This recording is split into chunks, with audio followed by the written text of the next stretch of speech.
Някога усещали ли сте се в капан? Сякаш някакви невидими стени спират всяко усилие.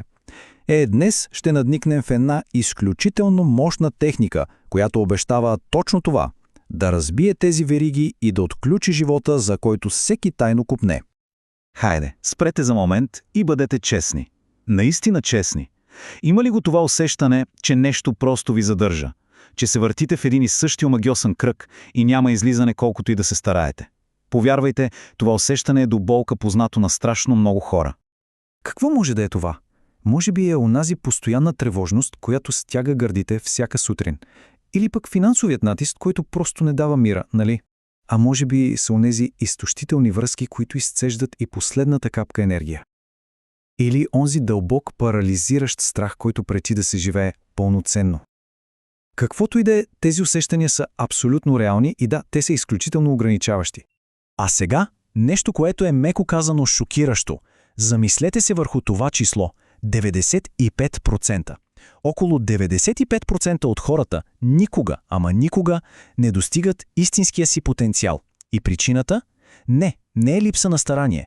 Причината са скрити, дълбоко заровени емоционални блокажи, които саботират успеха, без дори да го осъзнаваме. Представете си каква огромна, колосална загуба на човешки потенциал е това, ден след ден. Но има и добра новина, разбира се.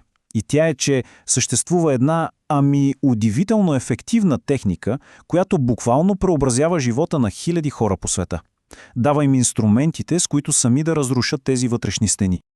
И тази техника се нарича ТЕС, или техника за емоционална свобода. Представете си я като една уникална комбинация, от една страна древната мъдрост на акупунктурата, използвана от хилядолетия, а от друга – прозренията на модерната психология. Какъв е резултатът? Един невероятно мощен метод, с който да се освободим от целият този емоционален товар, който носим на гърба си. Добре, нека да видим как работи всичко това, нали? Малко наука, но обяснена просто. Когато потупваме по тези специални точки, ние всъщност изпращаме успокояващ сигнал директно към амигдалата. Това е, така да се каже, алармената система на мозъка. С потупването ние и казваме: спокойно, всичко е наред. И така реакцията бий се или бягай просто се изключва.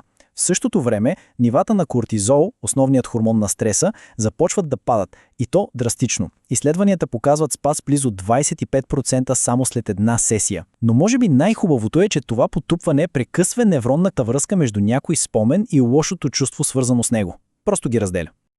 И разбира се, това не е просто суха теория. Нека ви разкажа историята на Мария. Представете си, години наред тя живее в капана на паникатаки. Отначало, както много хора, е била доста скептична, но решава да опита. И само след един 15-минутен сеанс, тя усеща как тежестта, която е носила с години, просто се стопява, изчезва. Заместена е от дълбоко спокойствие. Ето това е силата на тази техника в действие. Бърза и наистина дълбока трансформация. Къде се крие ключът към цялата тази трансформация? В така наречените тест точки. Мислете за тях като за вградената в тялото ни система за емоционален детокс. Това са едни стратегически места по енергийните меридиани на тялото. Когато ги стимулираме с леко потупване, ние помагаме на цялата си енергийна система да се върне обратно в баланс. Нека да разгледаме основните точки. Процесът е лесен, просто потупваме леко с върха на пръстите. Започваме с така наречената карате точка. Ето тук, на външната месеста част на длънта. С нея се настройваме към проблема, който искаме да разрешим. След това отиваме на върха на главата. Тази точка е свързана с цялостното енергийно освобождаване и отваряне. Преминаваме към началото на веждата, точно до носа. Много е ефективна при всякакво напрежение и тревожни мисли. Следващата точка е отстрани на окото, на костта във външния ъгъл. Страхотна е за освобождаване на гняв и фрустрация. Продължаваме надолу към точката точно под окото, на скулата. Тя е изключително силна при работа с страхове и фобии.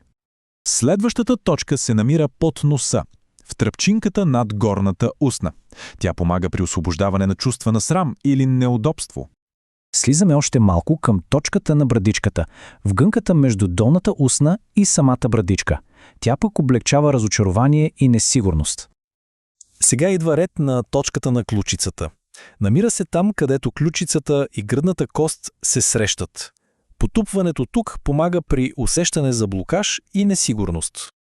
И последната точка от основната последователност е подмишницата, на около 10 сантиметра надолу.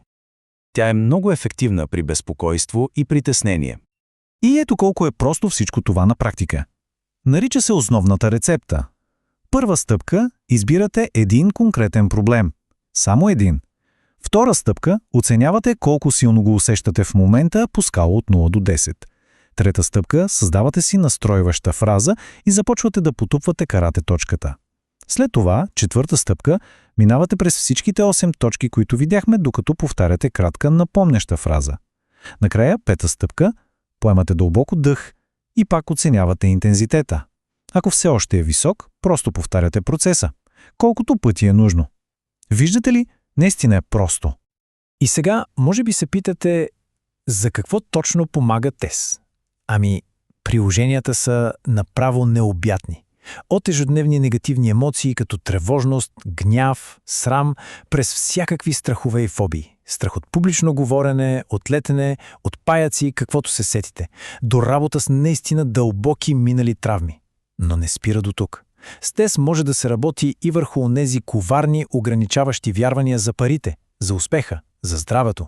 И дори върху чисто физически симптоми, които са свързани с стреса, като главоболие или хронична болка. Нека си го представим визуално. Как изглежда трансформацията? Преди ТЕС, живота често се усеща като емоционален затвор. Внезапни паникатаки, връзки, които се разпадат под тежестта на стреса, едно постоянно усещане, че нещо невидимо ви дърпа назад. А сега си представете какво е след ТЕС. Събуждане с енергия и вълнение за новия ден. Усещане за дълбоко вътрешно спокойствие и контрол. Способност да се свързвате истински с хората. Вместо стени виждате безкрайни възможности. Ето това е обещанието за трансформация. Така че, реално погледнато, всеки от нас е на кръстопът. Единият път е познатият. Можем да продължим по него, носейки същата тежест от стари емоции, страхове и блокажи. Но има и друг път. Път на свободата, на изцелението, на безграничните възможности. И този път започва с едно просто решение и няколко леки потупвания. Ако всичко това резонира и търсите начин да ускорите процеса, ако искате структурирано ръководство стъпка по стъпка, не позволявайте на още един ден да премине в плен. Наистина, време е за освобождение. Цялата история и как да продължите напред можете да намерите в описанието на това видео.